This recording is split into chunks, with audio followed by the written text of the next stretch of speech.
Right, what is in your bag? And I'll bet I can guess it's similar to mine. You'll have a putter, 3 wedges, irons up to 4 iron, maybe even 3 iron, hybrid, 5 wood, 3 wood, driver.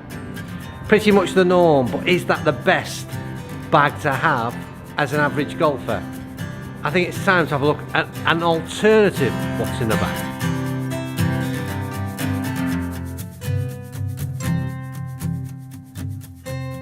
Yeah, so I think tradition is a word that's often used in the game of golf, and I think traditionally we will pick a certain set of golf clubs in terms of a setup, very much like what we see on the TV. We follow the people that we watch and try to emulate. But a big question is that best for an average golfer with a skill set that will be totally different to those who have got that historical setup in terms of the golf clubs they carry in their bag?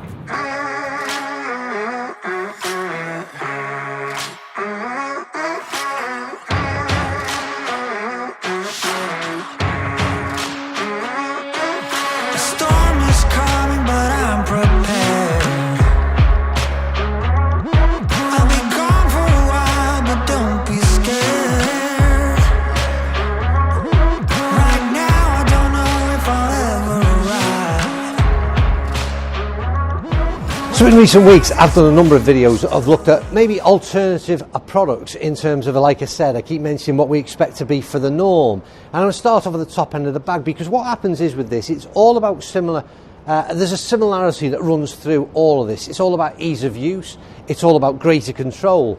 And it starts off with top end of the bag, and I actually game this product. It's the mini driver. Now again, the idea behind the mini driver for me is a simple one. Large profile in terms of some bulk and mass behind the ball at address, but a shorter shaft than what I would expect to hit with driver. And that combination of the two sat behind the ball at address on a tee has given me a great deal of confidence. Probably lost 10 yards in terms of distance from my best driving capabilities, but in terms of accuracy, I feel like it's made a considerable difference to me off the tee, and that's been an issue for me for quite some years, to be honest with you.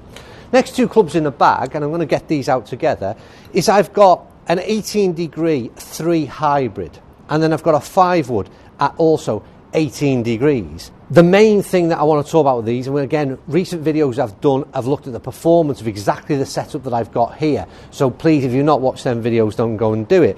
But the idea is simple. They've got exactly the same length of shaft in both clubs. They both offer up different yardages in terms of gapping. But what they do in terms of being the same is that same length of shaft means that each time I address the ball, whether I'm grabbing out my 5 wood or my 3 hybrid, I've got some familiarity. And the familiarity is something that I'm very, very comfortable with in terms of that length of shaft. And once again, what I found in the test that I did is that I didn't lose greatly in terms of distance. Once again, yes, there's a yardage drop off in using the shorter shaft, in the 5 wood I'm referring to now. So it's hybrid length shaft that I've got in the 5 wood. But what I lost for in terms of yardage, I gained again in terms of control. But like I said, it's almost got the one length concept, if you like, that Cobra offer. And whilst I don't buy into that right across the board, it's something I personally can't get really comfortable with. In terms of having two of the longer end in particular clubs in the bag with the same length shaft, that familiarity behind the ball at address is something that I really like the idea, and I think that would suit a lot more golfers. Then it's into the top end of the bag in terms of what traditionally would be longer irons. Now, how many of you struggle with a 4 iron, with a 5 iron, perhaps even a 6 iron? And I think there's a lot of golfers I think would fit into that category.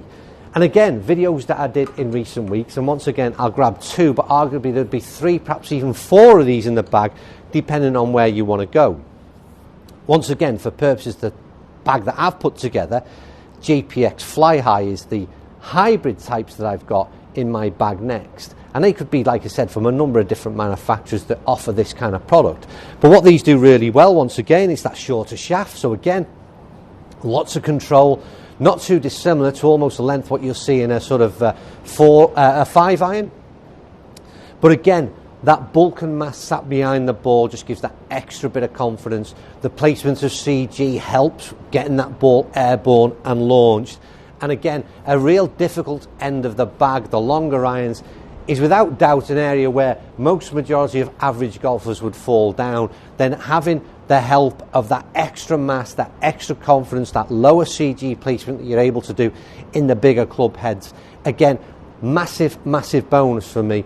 And then you throw in the kind of the versatility, and I'm going to grab the 7 back out again, because the idea, we've looked at another club recently, a chipper, has been perhaps a big help for golfers who struggle with chipping. But once again, this kind of loft on this 7 hybrid would almost can act as a chipper, and plenty of versatility in and around the green. So doubles up in a number of different ways as well, particularly that sort of 7 hybrid. And again, I don't care how far people want to go. I mean, in recent comments, I'm seeing people who are playing 9 hybrids, even 11 hybrids. And for me, you take all the help you can get. Anything that makes this game easier, that's the route that you go down.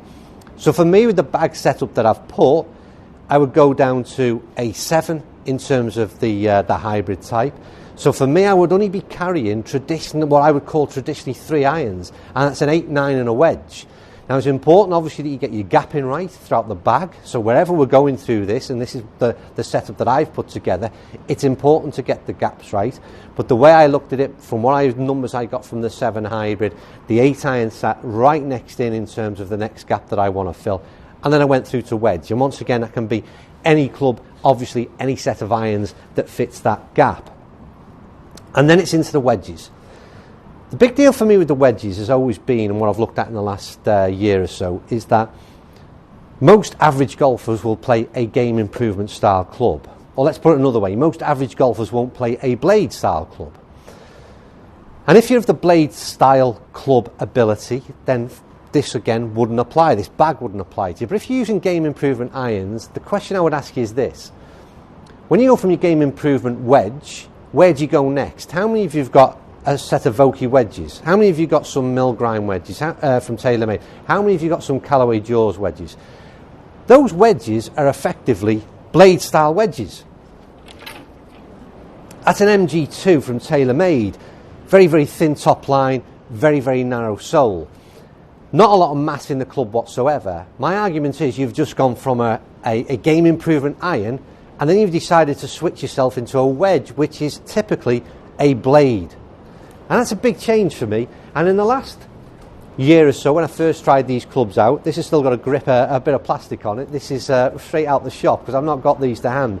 This is the CBX2 wedge from Cleveland. I tested the CBX1, like I said, maybe 6, 7, 8 months ago. And it was a real eye-opener for me. Off the shelf, it looked a little bit more cumbersome than the likes of the MG2 and a traditional wedge. It's got a bit more mass in terms of the top line. It is effectively what you would expect to call a game improvement wedge, I think. But that thick sole, the thick top line, the bit of mass behind the ball, it is by far the most user-friendly wedge that I have tried, and would definitely suit more average golfers than it wouldn't. I've just been speaking, actually, someone just come in now, a pro who works here, who's just come in now and made a reference to the CBX2 wedges. He's just took them out in the last week or so, currently gaming a Vokey, and he said he's going to put them in the bag. He was shocked how good and how easy they were to use. And it's interesting, and it's a real change in mentality, and I think if more and more average golfers in particular open their eyes a bit to these kind of options, I think there could be some help out there that we're not currently getting. So again, how many of those you carry, I'll be up to you. I've got a 50 and a 54 in there right now. But you then come to the final club, and it's the putter. And the putter for me is something that it's a very, very personal thing. There is no such thing perhaps as an average golfer's putter, but what they'll generally be, I think most average golfers are better suited to a mallet due to the kind of stroke that they put on it. And I think that if you can find a club with high MOI, which is basically high level of forgiveness, and a face balance putter, then you've got more chance of getting that club head, that putter head square at impact, and giving yourself a bit of a chance. But I think that's a broad one, because like I said, putting is a very, very personal thing. But in general, I think most average golfers will be better suited to face balance putters. And that's it. Or is it? One surprise left in the bag, and it's the most recent video that I've done. And it'd be highly frowned upon by many, but I was also surprised by how many are actually using and gaming one of these things, and it's the chipper. And a chipper was a video, like I said, I did in recent weeks. I took it out on the course. I literally took the wrapper out off on the course. And I was surprised again at I suppose I was surprised at how well it performed. It's a little bit one-dimensional. I think it's a club that perhaps you would look at putting. It's a bonus club in terms of how many clubs you've got in the bag. And there are a couple of options I'm going to talk about now in terms of bonus clubs. But for a lot of golfers, I firmly believe, a lot of average golfers, a lot of high handicap golfers who perhaps struggle with their chipping, and if you've got room in the bag, this was 25 quid. And I think for me, it's a real weapon that you could practice with. It's almost like a training aid. If anyone who has an issue with using a chipper, I almost think it's a training aid to then take the kind of skill that you learn with the chipper to take it into a 7, 8 and 9 iron. If you prefer to use those clubs out on the course, then it's almost can be used as a training aid for that. But I found it to be a very useful tool. It was very much suited to the links course that I play at. And I'm going to stick it in a bag for a little while longer and play around with it, to be honest with you. So then the additions in a bag, you've got things like, obviously, that whole hybrid situation can move around at whatever way you wish to make it fit for you. And like I said, you can go up to 11 in terms of that hybrid. You can maybe drop some of the 5 woods out, whatever you're comfortable with. I think the shaft length is really important for control. You've then got things like the tailor-made, the high toe Bigfoot wedge, which again, that's a 60D or 58 or 60D offer in that. Again, it's a kind of like, it's a bonus club in that you're not going to get a lot of use out of it around the course, but there will be situations where it will come in handy.